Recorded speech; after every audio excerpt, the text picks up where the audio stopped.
Hello दोस्तों, कैसे आप सब। उम्मीद करता हूँ सब अच्छे होंगे, खैरियत से होंगे। तो आज की वीडियो में सऊदी अरब की जरूरी और बड़ी खबरें आप लोगों के साथ शेयर करने वाला हूँ। तो वीडियो को शुरू से लास्ट तक देखें ताकि आपको पूरी जानकारी मिल सके। उससे पहले छोटी सी रिक्वेस्ट है, अगर आप मेरे चैनल पर नए तो चैनल को सब्सक्राइब और लाइक करके अपने भाई का सपोर्ट करें। अगर आप सऊदी अरब में रहते हैं तो बहुत सारी फीस आपसे कफील मांग रहा होता है, जैसा कि मुझे इकामा की फीस दे दें, या छुट्टी की फीस दे दें, या नकल कफाले की फीस दे दें, या फिर आप दूसरी कंपनी से आप नए कफील के पास आए हैं तो नकल कफाले की ये फीस होगी और वो मैं आपसे ले लूंगा। और इसके अलावा जो वीजा की फीस होती है और बहुत सारी ऐसी फीस है, प्रोफेशन चेंज करना है या महीना चेंज करना है, तो बहुत सारी फीस होती है जो आपकी। तो उस बारे में अक्सर कफील आजाद वीजा के नाम पे काम करने वाले लोग हैं तो उनसे डिमांड करते हैं और लेते हैं। तो आज हम बात करेंगे इस हवाले से कानून क्या कहता है, क्योंकि कुछ कंपनी भी ऐसे काम करती है और लोगों को इस कानून के बारे में पता नहीं होता है और वो नुकसान उठा जाते हैं। तो बहुत सारी चीज यहाँ पर डिस्कस होने वाली है और यहाँ पर हम आपके साथ बात करेंगे। और कौन कौन फीस के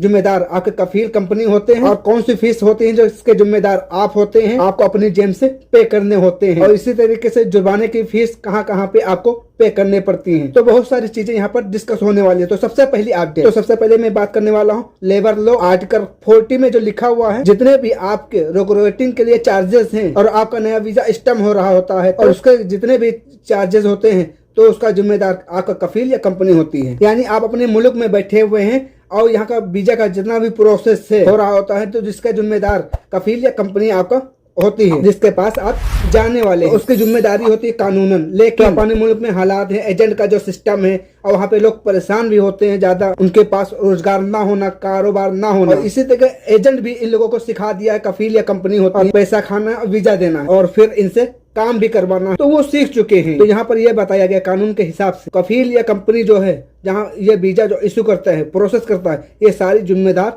कफील या कंपनी होता है जिसके पास आप आ रहे होते हैं, ना कि इसके जिम्मेदार आप होते हैं। उसके बाद जब आप सऊदी अरब पहुंच जाते हैं तो पहुंचने के बाद पहली जिम्मेदारी कफील की आपकी होती है। तो यहाँ पर होती है आपके इकामे की और डॉक्टरी की। आप कितना भी अरसा सऊदी अरब में गुजारते हैं तो इकामा की जितनी भी फीस कफील या कंपनी जिम्मेदार होती है। लेकिन यहाँ पर बहुत अहम चीज एक और है जो यहाँ पर आपको पे करनी पड़ सकती है। सऊदी अरब में पहुंचने के बाद और रहना नहीं चाहते या उनको काम पसंद नहीं है या कोई भी इशू है या वो वापस जाना चाहते हैं, या मान लो जितने भी चार्जेस होंगे या फिर मान लो उनका इकामा बन चुका है, उसके जो चार्जेस होंगे तो वो फाइन आपको पे करने पड़ेंगे और वो फाइन वो आप पे करेंगे, उसके बाद आप वापस जाएंगे। और इसी तरह या कोई बंदा आया, वो 6 महीने काम किया और उसका इकामा बन चुका है और उसका इकामा 6 महीने यानी बाकी है, ये कितना भी महीना बाकी हो खत्म होने में इकामा, अगर बंदा वापस जाना चाहता है और रिजाइन करता है कंपनी से, तो ऐसी सूरत में जितने भी चार्जेस होंगे आपके वो आपको फाइन पे करने पड़ेंगे। तो इसके बाद बात कर लेते हैं नेक्स्ट अपडेट। सऊदी अरबिया में पहुंचने के बाद एक चीज आपको अक्सर जरूरत पड़ती है, वो होता है आपका पैसा,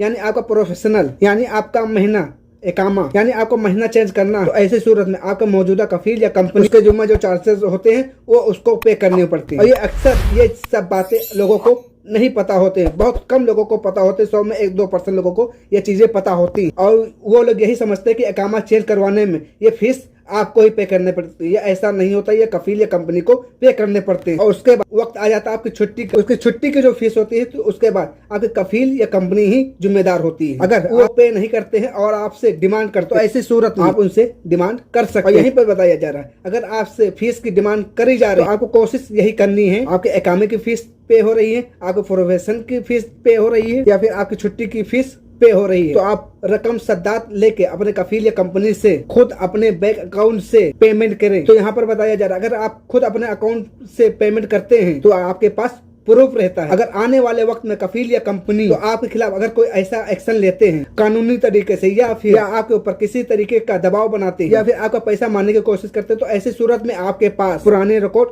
होने चाहिए, क्योंकि आपको अगर अदालत जाना पड़ता है या केस करना पड़ता है, इस सूरत में आपके पास प्रूफ होने चाहिए कि मेरे पास प्रूफ है, मैंने पे किए हैं। तो उसमें आप दिखा सकते हैं फला साल में, फला डेट में, फला डेट से डेट मैंने ये पेमेंट पे की, तो वहाँ पर आप दिखा सकते हैं सदात नंबर से। तो इसीलिए आपके पास सबूत होना बहुत जरूरी है। उसके बाद बात आ जाती है नकल कफाले की। जब आपने नकल कफाला होता है नई जगह, तो आपके नए कफील या कंपनी की जिम्मेदारी होती है आपके नकल कफाले की फीस पे करे। पहली बार अगर आप नकल कफाला करा रहे हैं तो 2000 रियाल है, दूसरी बार 4000 और तीसरी बार 6000 रियाल। तो यहाँ पर बताया गया है नकल कफाले की जितनी भी फीस होगी नए कफील या कंपनी वो खुद जिम्मेदार हो। तो इसी तरीके से अगर आपको फाइनल एग्जिट जाने होते हैं तो आज इसी सूरत में आपकी कंपनी की जिम्मेदारी होती है कि आपको वो प्लेन का टिकट दे, या कफील के पास अगर है तो वो कफील की जिम्मेदारी होती है। इसी तरीके से कफील की जिम्मेदारी होती है आपका खुरुज निहाई लगा के वो एयरपोर्ट तक पहुंचाने की। और यहाँ पर इतना ही काफी नहीं होता, आपको खुरुज निहाई लगा दिया उसके बाद छोड़ दिया, लेकिन कफील कंपनी की जिम्मेदारी होती है उसको टिकट दें और एयरपोर्ट तक पहुंचाने की जिम्मेदारी उनकी होती है। तो उम्मीद होगी ये सारी जानकारी आपको समझ में आ गई होगी। तो चलिए फिर मिलते हैं किसी नेक्स्ट अपडेट के साथ, तब तक के लिए अल्लाह हाफिज, दुआओं में याद रखना।